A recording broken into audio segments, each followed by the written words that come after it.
Hey, what's up and hello? This is the Chris Nicole bringing you my views on life, love, and the world of entertainment through my eyes. And this is my review finally on the House of the Dragons, season 2, episode 1 and 2. Hello, crew. Hope all is well. Yes, yes, yes. Hey, Vanna. And for those who don't want to say hello to you, please hit the like button on the way in. So let me give a disclaimer first because I know how serious people are with the House of the Dragon. Okay. I am a baby dragon. I was not into the Game of Thrones, and I did not watch the House of Dragon last year when it came out, or wait, 2 years ago when it came out. I just watched this year season 1, and now I'm in season 2. Okay, so trust and believe. What's up, Val? Yes, Team Black, Team Black. So yes, so I'm a baby dragon. First things first, for my OG crew members, y'all know I butcher names, so I will be giving nicknames to people because some of these names is just too close for comfort. So I will be giving nicknames, okay? So I hope you can flow with me. Hey, Ruby. So yeah, so definitely just know I'm a baby dragon. Patience with your girl, patience, okay? But one thing I will say is I love the writing on this show. I love how complex the characters are. Definitely love it. So I can see why so many people are hyped off of the House of the Dragon. People kept telling me to watch it, and I was like, nah. But finally, I said, you know what? Let me watch it, and I love it. I can't deny it's great writing. So with that, now I had to get out of my mindset because y'all know I can be anal and critical at times, I guess. But at first I was like, is this like the House of Incest? Because everybody is related to each other and they get married, having kids. But I had to get out of my comfort zone and go into their world. So as soon as I got into their world, I was with it all the way. So let's start off with episode 1, A Son for a Son. All right. So, and hopefully you guys definitely chime in the chat. This is my first time doing a live for this. I'm going to see if the live works out because there's so much stuff to talk about. Hoping the live works out and I don't have to do pre-recorded videos since most of you guys prefer live. So, A Son for a Son. So we have Prince Jace, okay? And he is telling the North King that, look, if my mom is going to get her throne back, we are definitely going to need your support and need your backing. And he's like, look, we trying to live out here. This is why we got this 700-foot ice gates going on here. But you know what? I'll tell you what. You can have my old graybeards, okay? You can have them.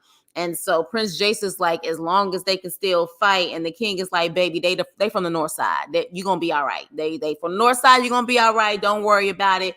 We got you. They older, but they still can fight their asses off. So with that, next thing you know, they receive a message from a raven, and it's from Dragonstone. And of course, the prince finds out at that point that Prince Luke is gone.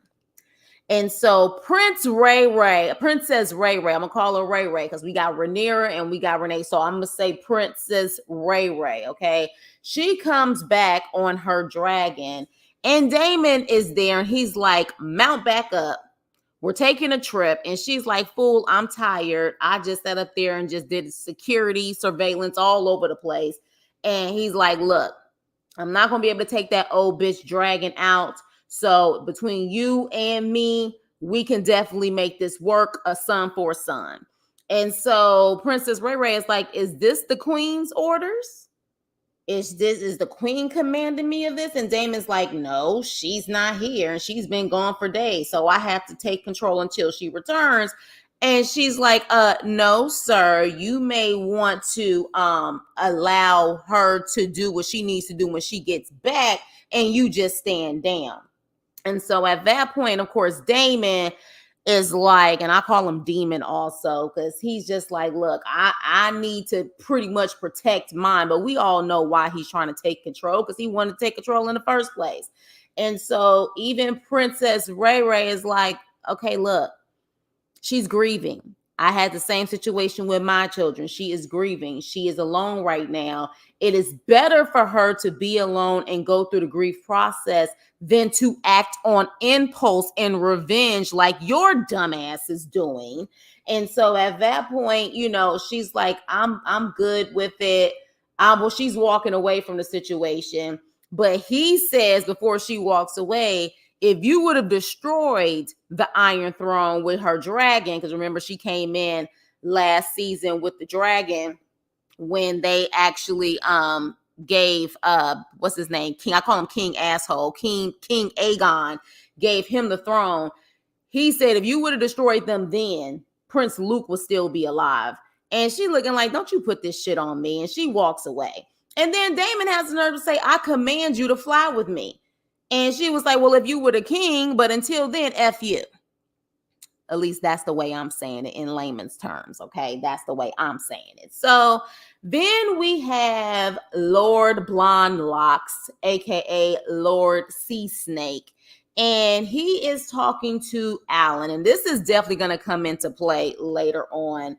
Alan is the one who dragged him out of the sea. And so Lord Sea Snake is like, look, I owe you, Alan.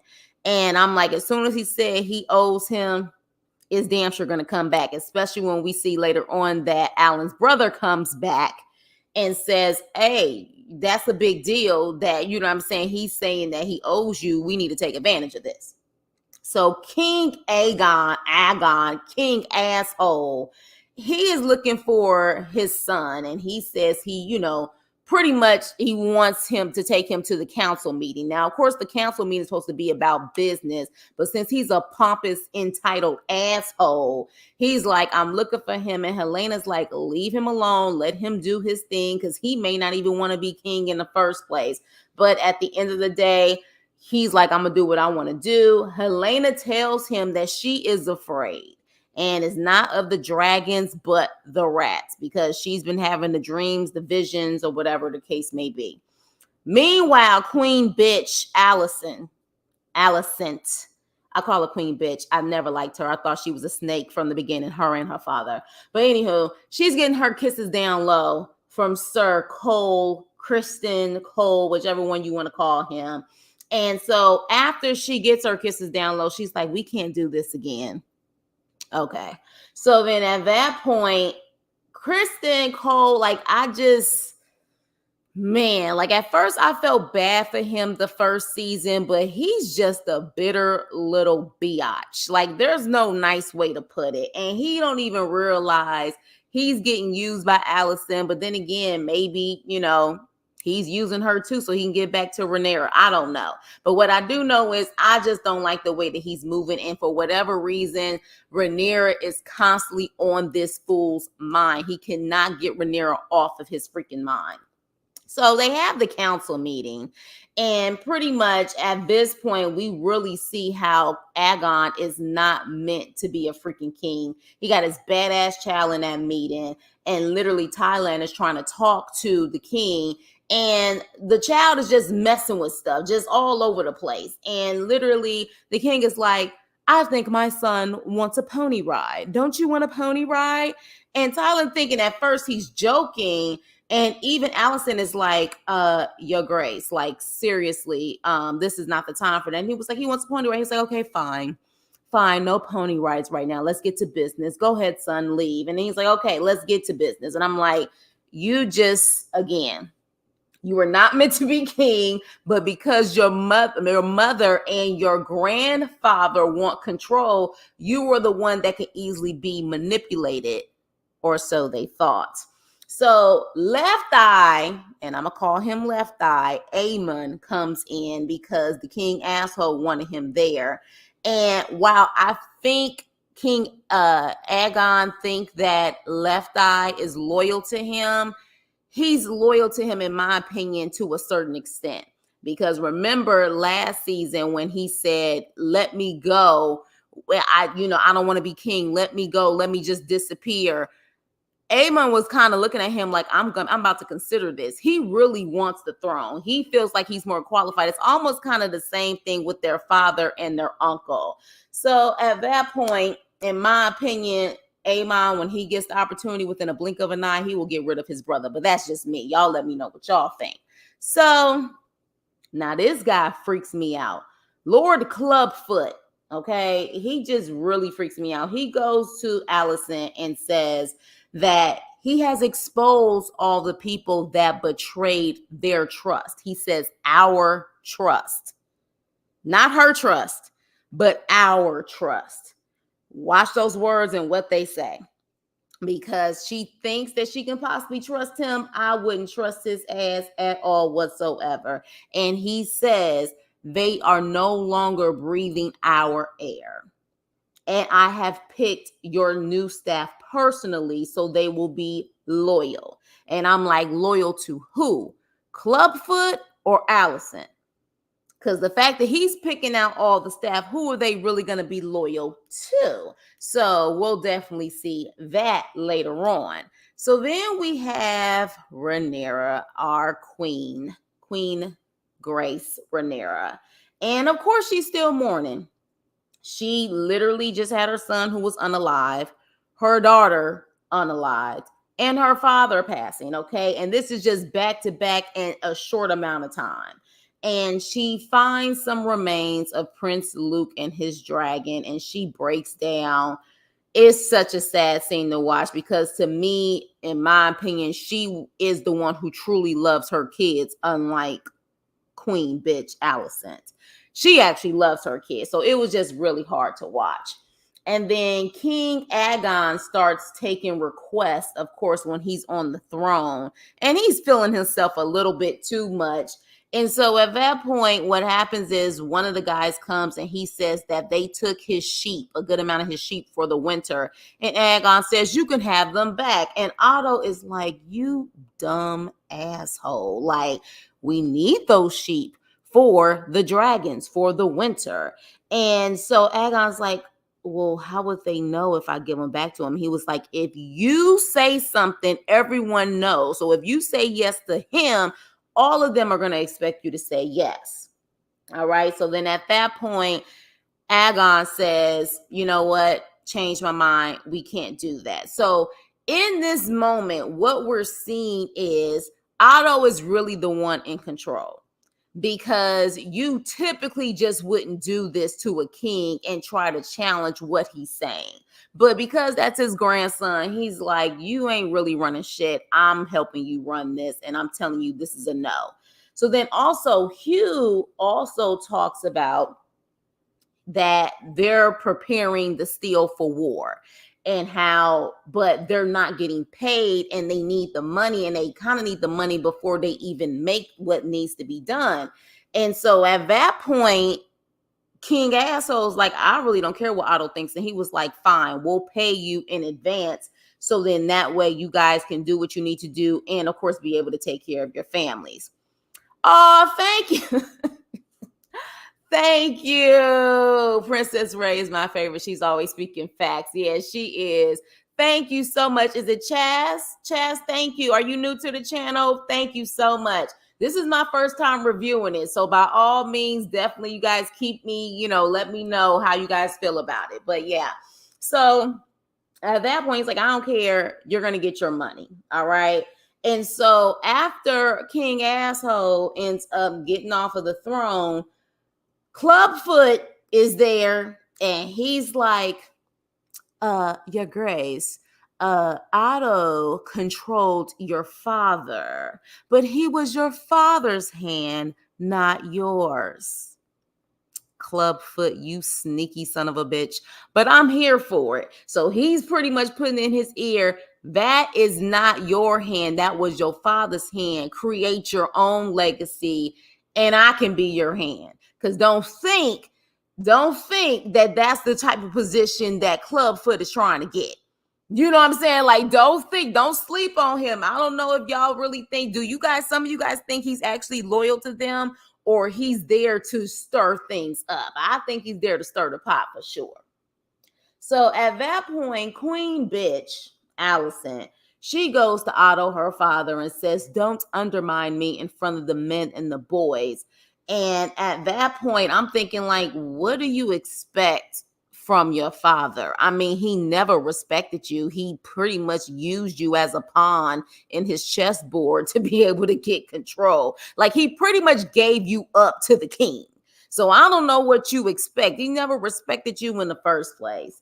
So Damon finds out that his former, I don't want to say, I was about to say slut, his former whore was selling secrets to Otto, and Damon wants her in the sales and treated as a traitor. But at that point, Eric is saying, well, look, she's telling the truth. And Damon's like, what is it to you, you traitor? He was like, at the end of the day, you took an oath to protect, you know what I'm saying, the royal family. And look at what's happened. And Eric is like, yeah, we took an oath to protect the royal family, and then y'all split up.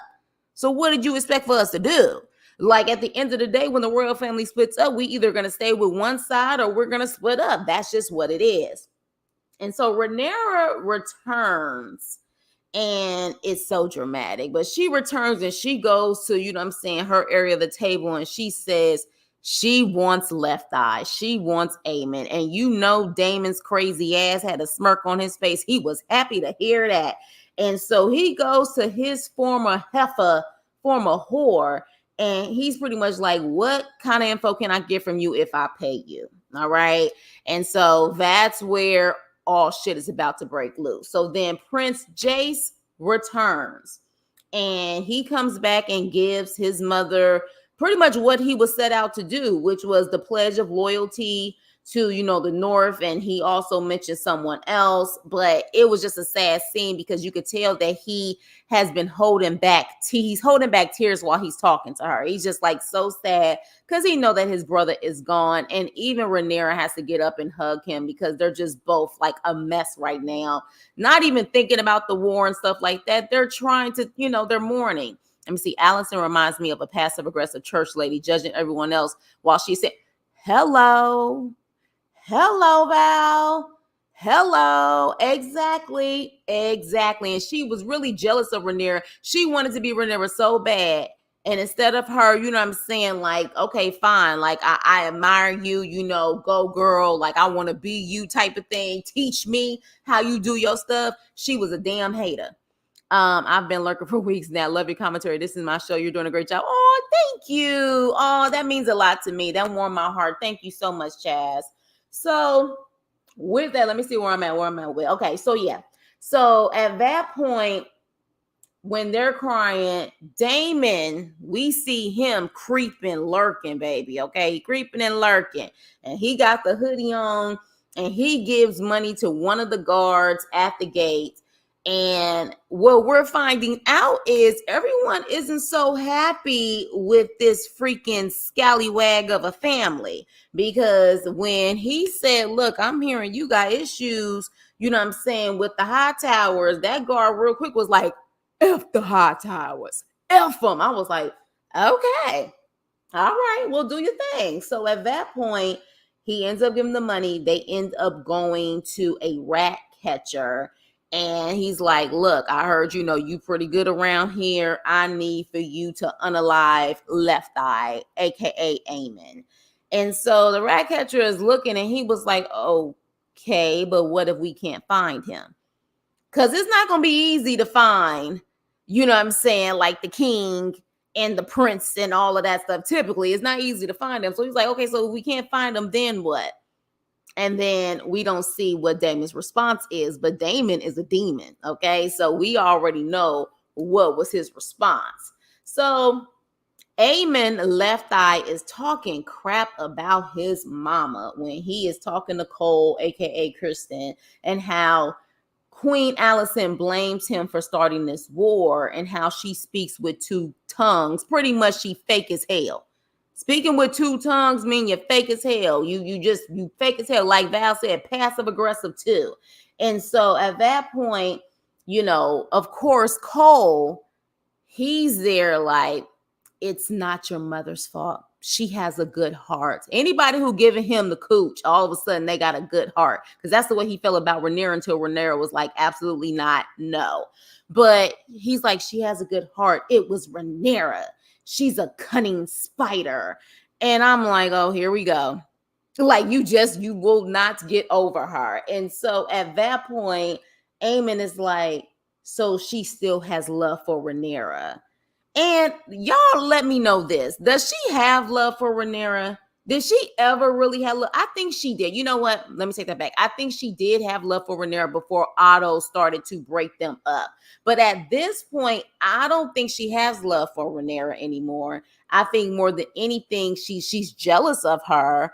She hates the fact that she got away with so much. But love, y'all let me know if she actually truly has love for Rhaenyra still. I don't think that's the case, but I could be wrong.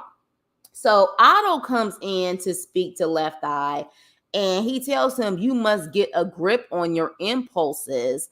And I'm thinking, like, you're telling him this now while he's an adult. So y'all should have checked them and whooped their asses when they was kids. They were already out of control as kids. Now you're trying to tell them they need to check their impulses. It's too late. It's too late. So at that point, the rat catcher and the guard make their way in the castle.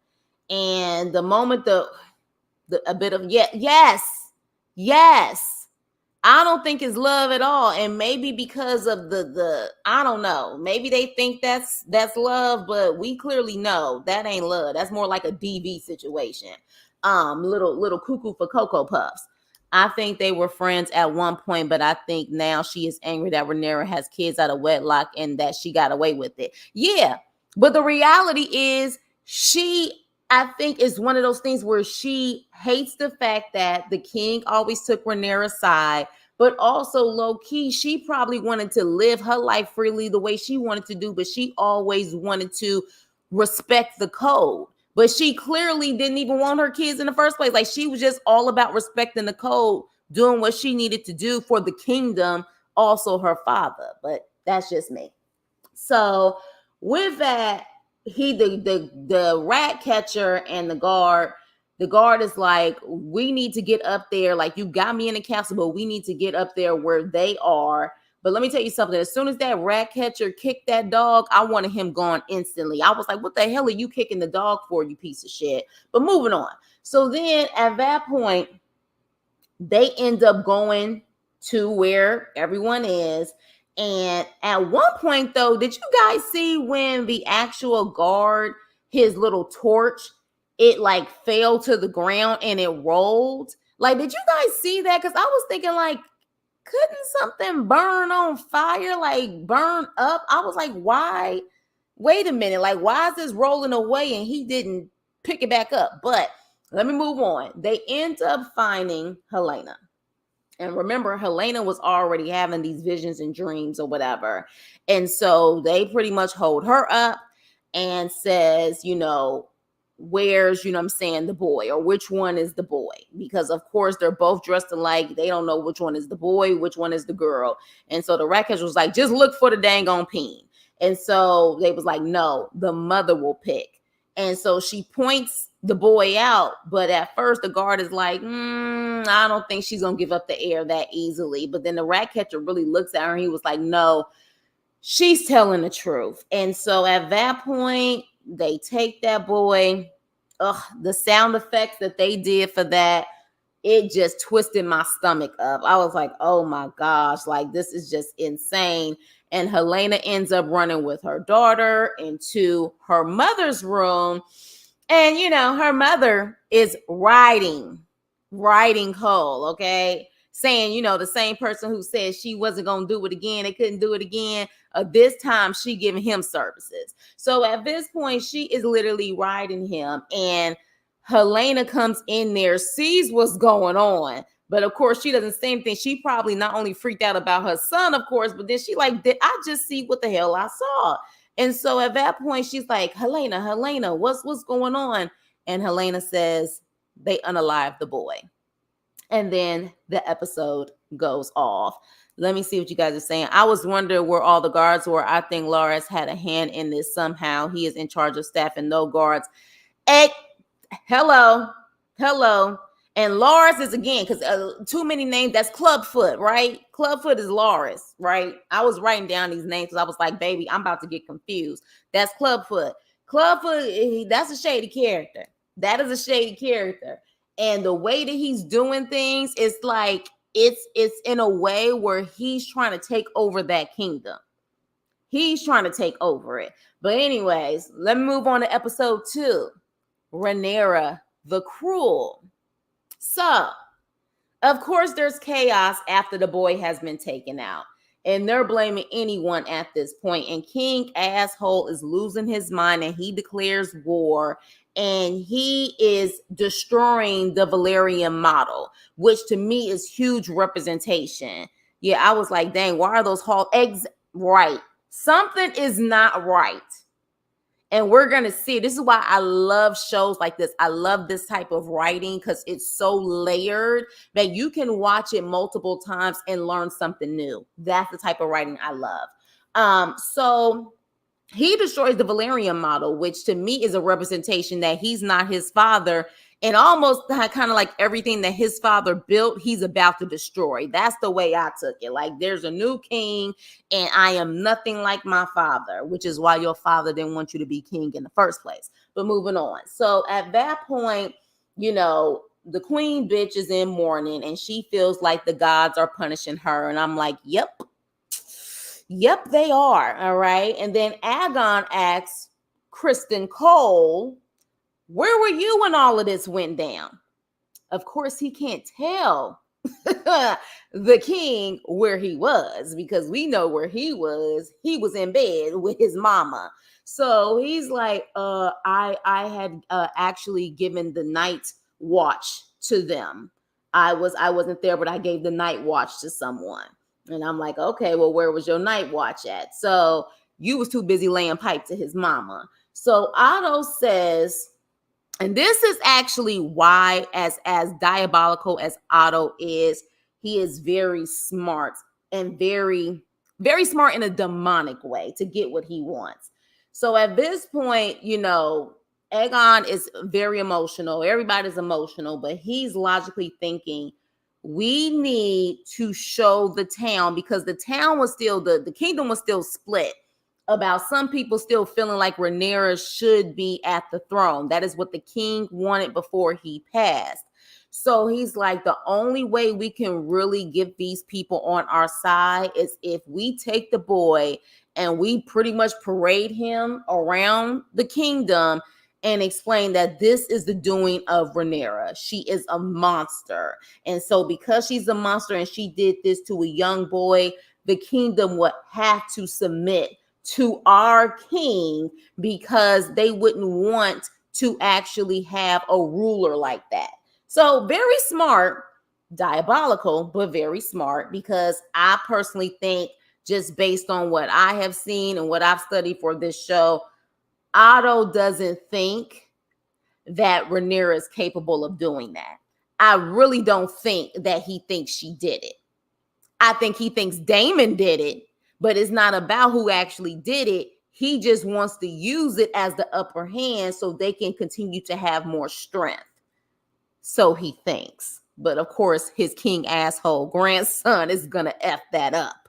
Hey, Yuli. So at that point, and again, this just shows that Otto doesn't respect Aegon. They wanted Aegon as king because they can pretty much run over him.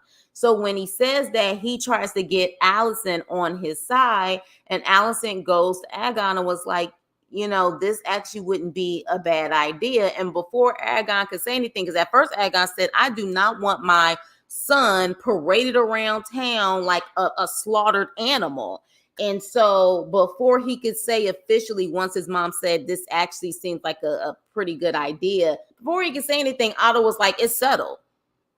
He was just like, it's settled. It is what it is. This is what we're going to do. And I was just like, whew. The time is going to come where Aegon is going to sit up there and say, I don't give a damn what you say. You don't run nothing. Team Black, Rhaenyra is the true heir. Exactly. So with that, they end up finding the guard. And the guard did have the boy's head. And of course, he gives Daemon up immediately and says that a rat catcher helped him in the process. And so King Asshole comes in and takes him out.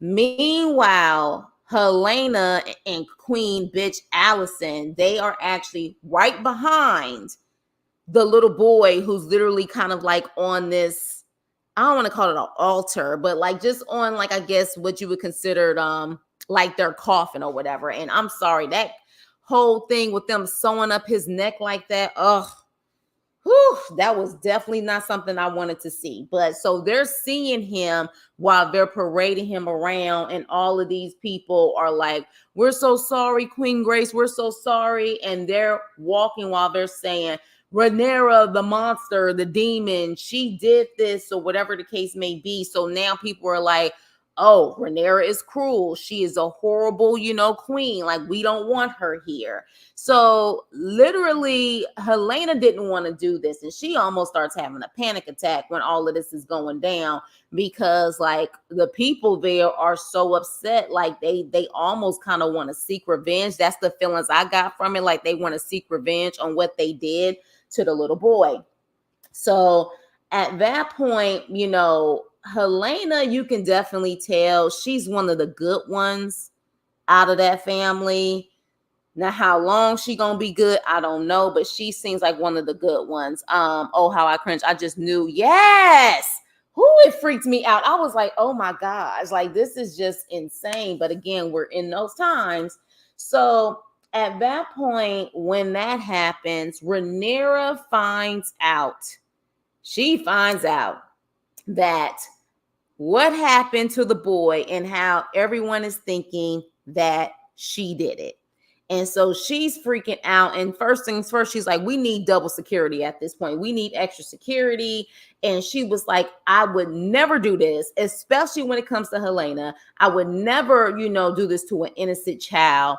And even one of the guys in there was suggesting that maybe because she was mourning, she would. And she was like, are you freaking kidding me? I would never in my life do this, even with me mourning. So while she's talking, Princess Ray is looking at Daemon like, you piece of shit, because she already knew. She already knew it was him. And then when Rhaenyra sits down, she looks over at Daemon and instantly knows this is him. Instantly knows it's him. Let me see. Helena warned them all, but since no one takes her seriously, I feel bad for her. Yeah, she's like one of the innocent ones, like hell, the innocent one out of that side of the family. So, and that's why I think that was another thing too. Like Rhaenyra wouldn't do that to a child, but also Helena, because she's like the good one, So at that point, might be allegedly bastards, but exactly, they're psychos, true psychos. And so that's why I'm like, y'all got that demon blood in y'all from, what I'm saying, the Hightower side, because that don't make no damn sense. But anyway, so with that, that's when Rhaenyra confronts Daemon. And this was a very powerful scene. Excellent writing. So Rhaenyra, confronts him and says, you have weakened me in my throne. But we all know low key that's what he wanted in the first place. And so she says, I can't trust you, Daemon, and I never could. But when I was younger, I saw that as a challenge.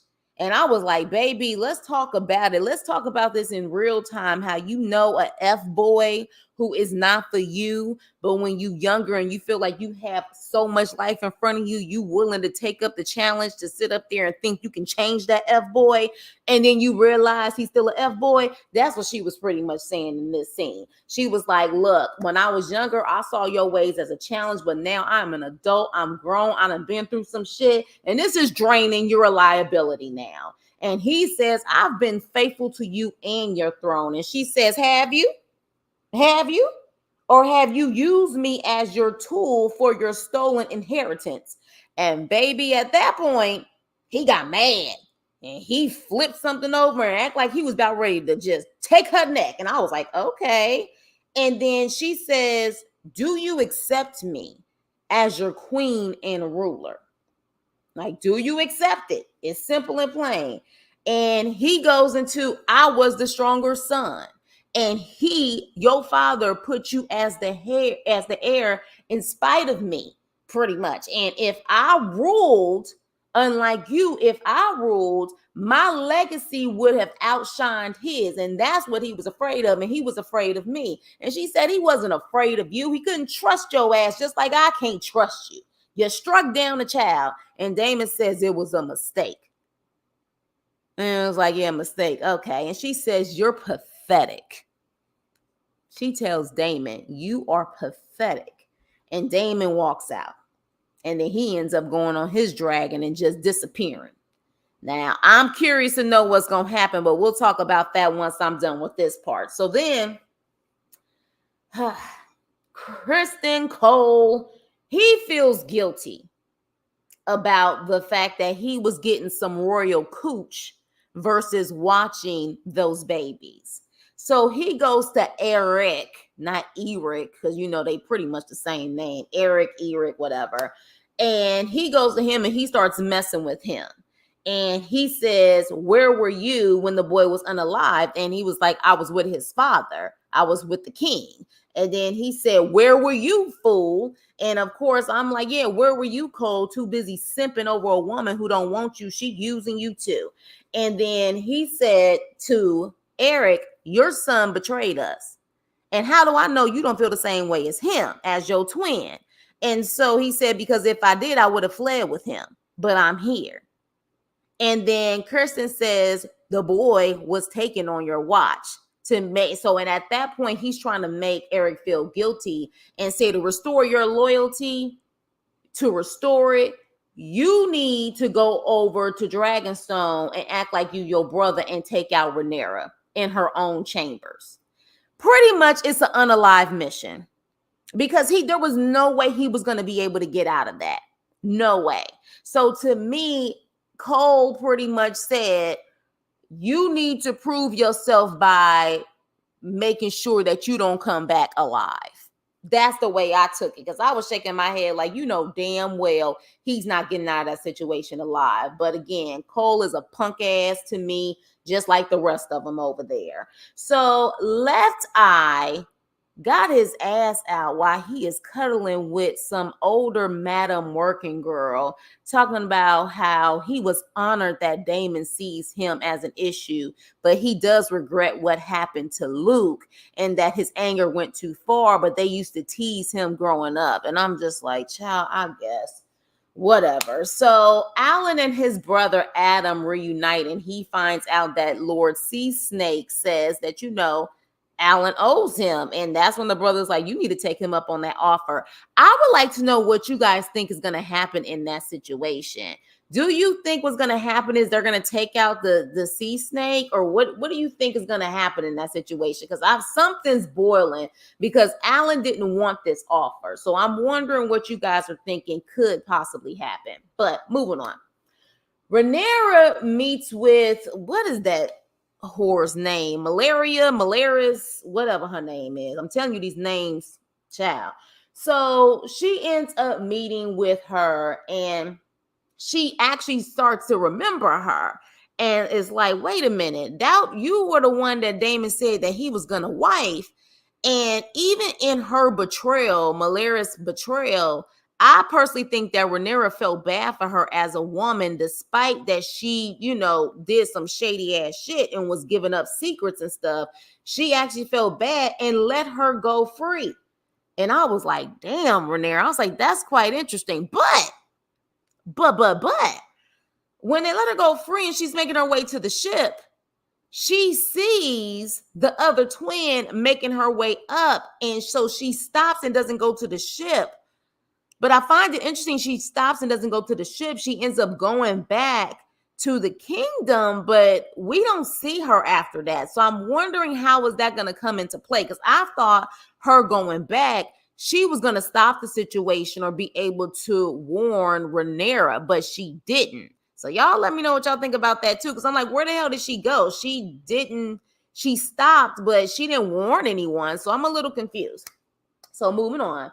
So at that point, King Asshole, Aegon, what are you saying? So he only can get on, only so he can get on Aegon's good side. Oh, you talking about Cole Criston? That's what you're saying? Yeah. Yeah, I don't trust them. And we definitely gonna see how this is about to be a complete shithole towards the end. I think she warned them, but we okay. So you think she did but didn't see it. Okay, so maybe if that's the case, Chaz, and I hope I'm saying your name correctly. Let me know if I'm saying it correctly, but maybe she warned Eric with the E. Maybe she warned him, which is why he came back in there and we just didn't see it. Maybe that's the case. So that does make sense and we just didn't see it because they don't. One thing about this show, which I actually love, they don't spell everything out for us. Like they give us the benefit of the doubt that we're intelligent and we can kind of like put this stuff together. I think is it Masari warned Eric that his brother was there, but okay, so both of you guys said the same thing. Okay, got it. I think so too, since Sir Eric was the one that escorted her to the boat. Wait, that was Eric that escorted her to the boat? I thought that was another guy who escorted her to the boat. That was Eric? I thought there was another guard. Am I tripping? It was the other Eric that was coming up to the kingdom. I didn't think Eric escorted her to the boat. Eric was still in the castle, which is why when the other Eric was there, wait, I'm confused. Explain it to me, Yuli. Explain it to me, Lulu. Let me keep going. I'm almost done. Let me keep going. But yeah, but with that, King asshole, Aegon, he ends up unaliving all the rat catchers, all of them, every single one of them. Okay. And he did end up getting the rat catcher who did help the guard. And just like a loyal dog would, even after being kicked, the dog whimpers because he sees that his owner is gone.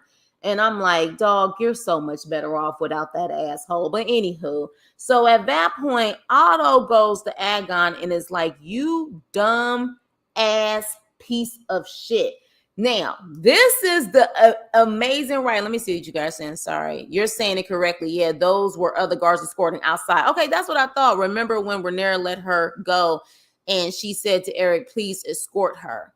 Yeah, but he didn't know. Like if you see, watch it again, Yuli, because I was looking at that. There was somebody else, it wasn't Eric.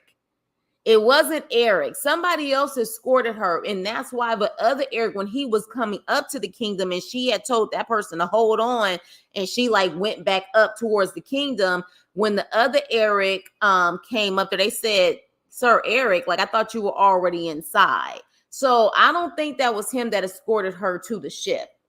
But the amazing writing in this is that Otto had this demonic, masterful plan to have everyone hate Rhaenyra by showcasing that little boy throughout the kingdom. But then Aegon decided, I'm about to take out all the rat catchers and literally people's husbands, brothers, sons, and all of that stuff. Now they're crying, weeping, and upset with the king for doing this. So now, while they were trying to make Rhaenyra the villain, now King Aegon is the villain. I was like, he was like, you dumb piece of shit. Like, what in the hell were you thinking? And I'm laughing, but at the same time, I'm like, brilliant writers, because all he did was just completely wipe out all that he planned with them hating on Rhaenyra. Now they're looking at King Aegon like he is the worst king ever. And so at this point, King Asshole is saying, well, at least I did something. And at least we did something, because Cole, he's acting and he's doing something. He had the twin go unalive Rhaenyra to pretend like he's his brother. That's brilliant. And Otto is like, you dumbass. No consulting of me or the council. And Otto was like, your father was right about you. And Aegon said, my father made me king. And Otto started to chuckle in his face and said, is that what you think? I said, oh shit.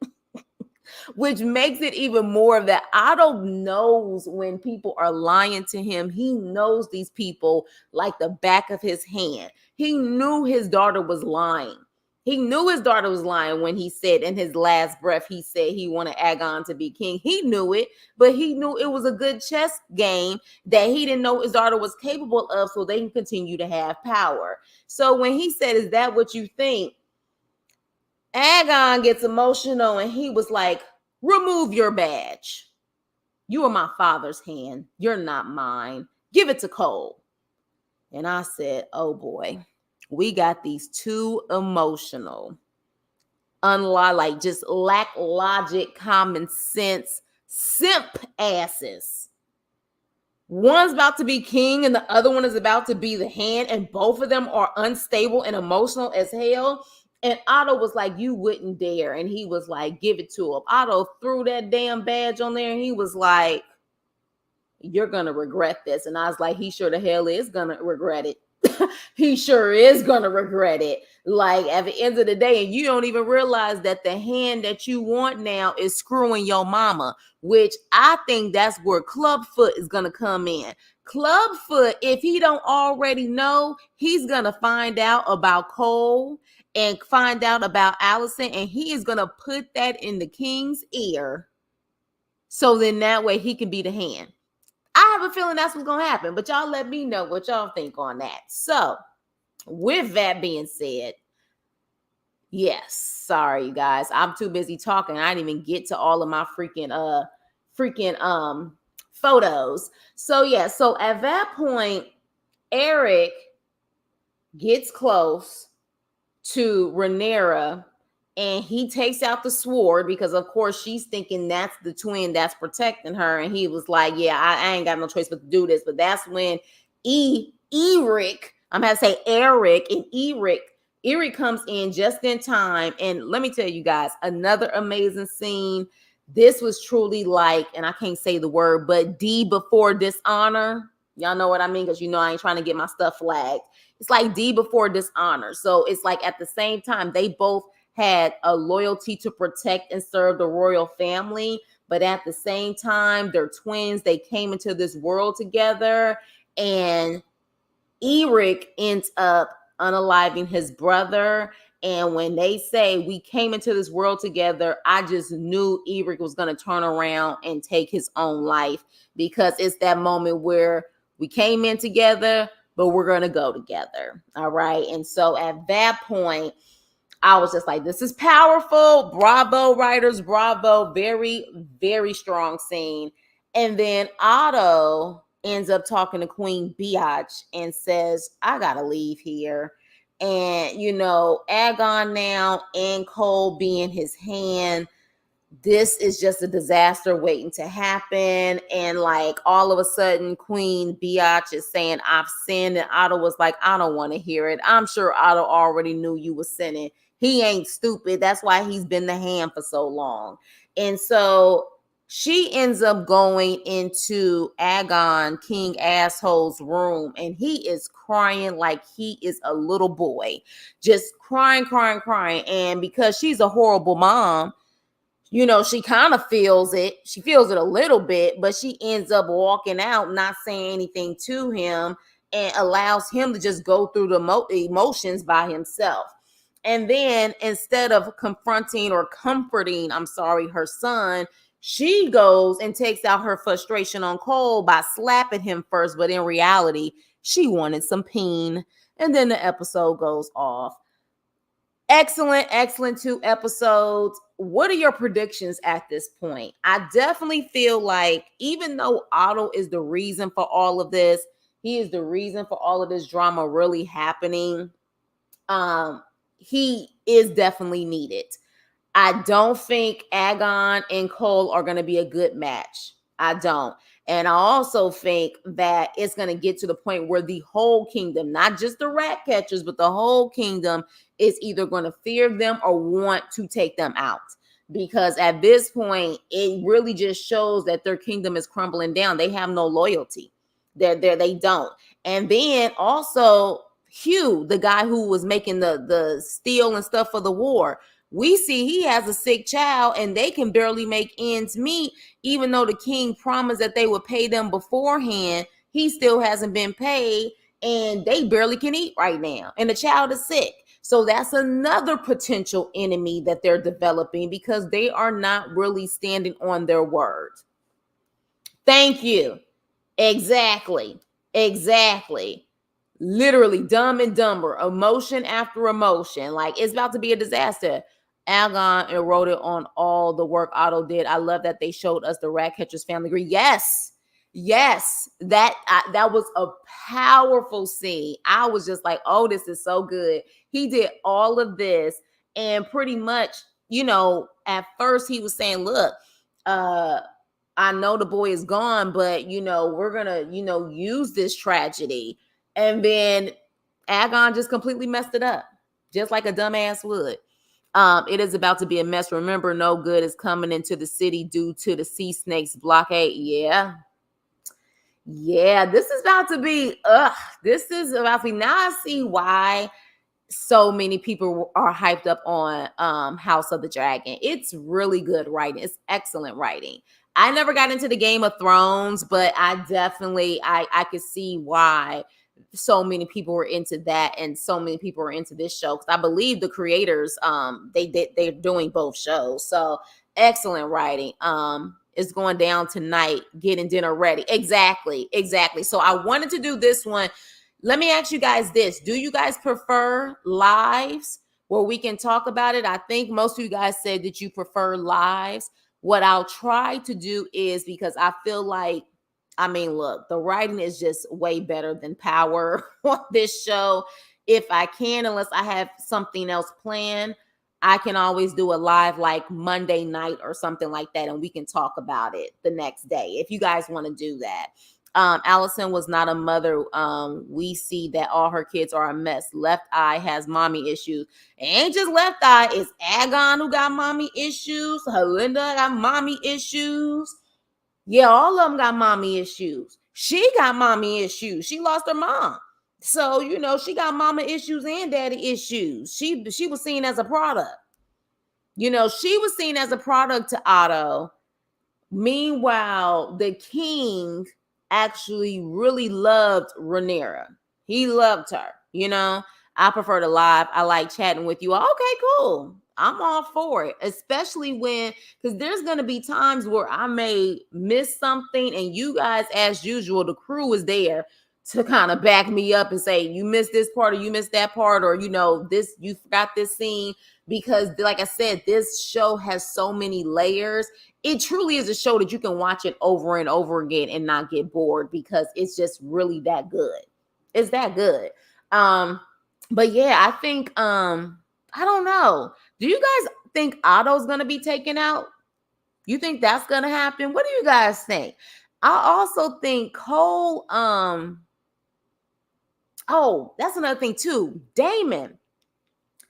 Here's the crazy part about the Daemon situation.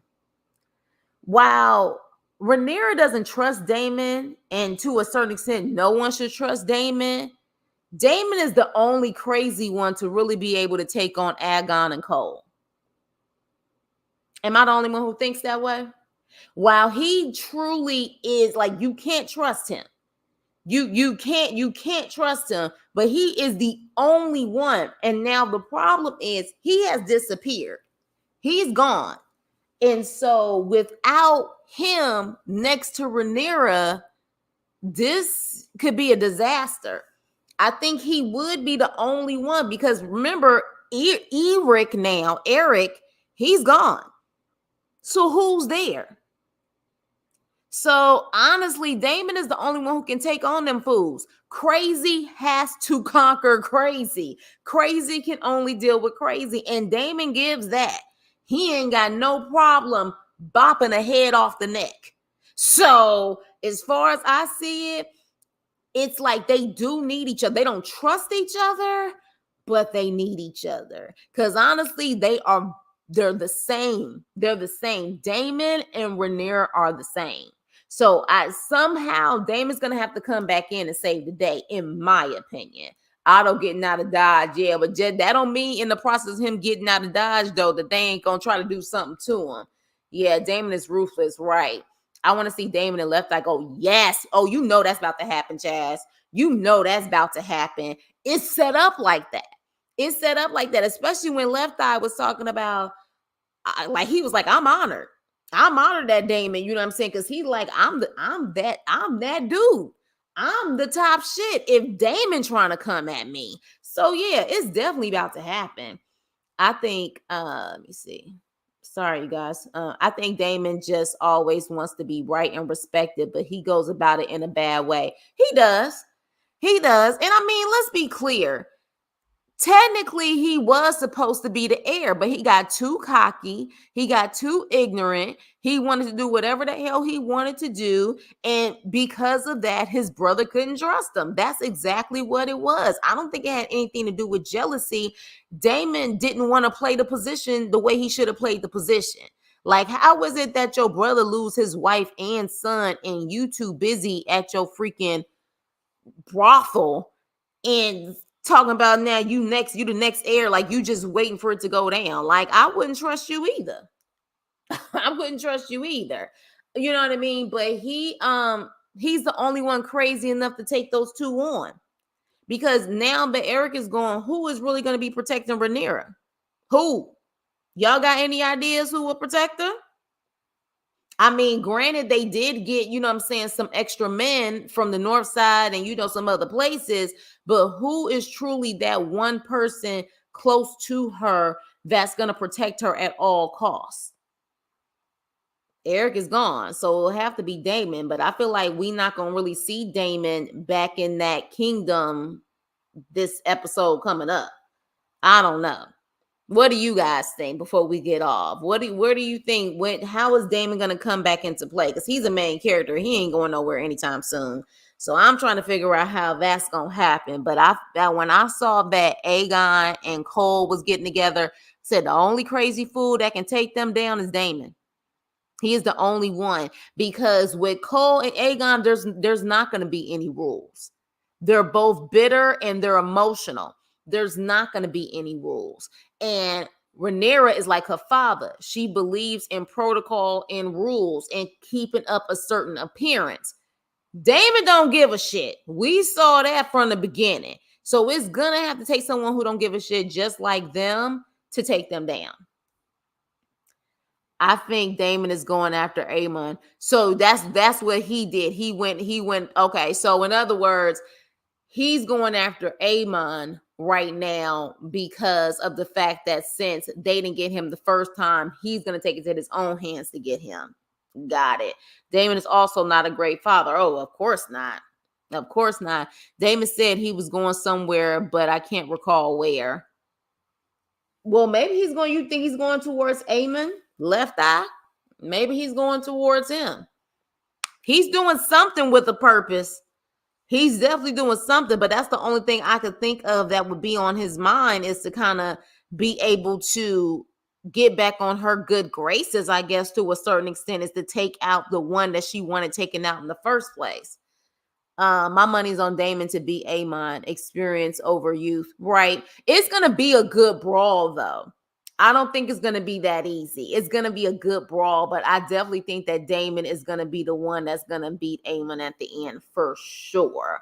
But it will be a good brawl. Like, I will hope, but then again, it's, you know, good writing like this can be unpredictable. I will hope they wouldn't take out Damon. I will hope not. But we shall see, because I mean, this is only the second season. This show easily can have about anywhere between 5 to 7 seasons easily. So we shall see.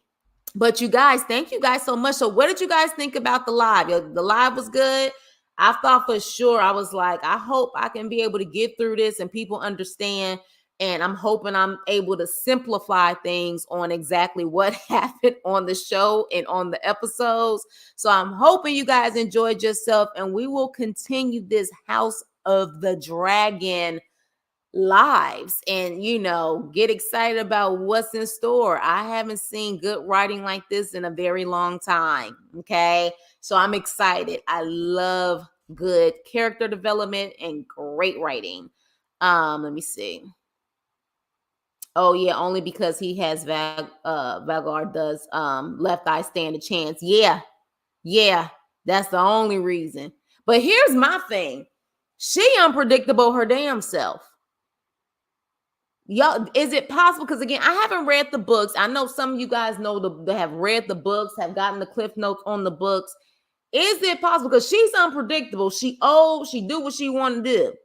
You don't think she may turn on Aemon? You know what I'm saying? You don't think she'll turn on him and eventually go back to the family that actually she belongs to? You don't think that would happen? Or is there certain rules that I'm not aware of that can't happen? Because even when she took out Luke and his dragon, he said no to her. She didn't listen at all. She didn't listen at all. I was like, so clearly she ain't really respecting you like that. She only probably went with you because no one was claiming her. But the way that she snapped on Luke and that other dragon, I said, something tells me she'll turn on you too. She old and she's set in her ways. Like Damon said, she old bitch. I love the live, all the nicknames. Oh, thanks, Val. Okay, thanks, Chaz. Okay, so we'll do that then. Maybe Monday nights. Can't do it daytime in Monday, during Monday's chat. I gotta work. So, but yeah, Monday evenings we'll definitely do it. I also love that there are yes. I love the diversity. I absolutely love it. See, I know I ain't tripping. I know I ain't tripping because I was like, when he said no, and I was like, well, she didn't listen to you. So I feel like that dragon ain't gonna be yours for a very long time. Let me see. Yeah, that's the fear of going to war with the dragons. They think they're in control, but they really aren't. Right. There it is. There it is. Okay. All right. Is this a spoiler? Well, I mean, this is a review. So I mean, before I post this is a spoiler alert, you guys. Spoiler alert. But some of you guys are definitely into this show and you guys have read the books and everything. So, yep, in the books, the dragons have a mind of their own. Like a dog, it takes time to bond with a dragon. So they listen to you. You notice last season, Princess Red's dragon listened to her. Exactly. But that dragon, when the last episode, the finale in season 1, when that dragon didn't listen to him and still did what she did, I said, this is interesting. And like, this is interesting. Like, I said, okay, she ain't really listening to you. And you think she listened to you at that time when you ended up going to her. I think because she hadn't had someone command her in a minute, she know what was going on. She said, okay, I'll let you ride for a minute, but you ain't gonna ride me forever. Cause she knows that family. So yeah, I have a feeling he think he got a dragon. Cause you know, he was so upset that he never got a dragon. He think he got a dragon. He ain't got no dragon. He really don't.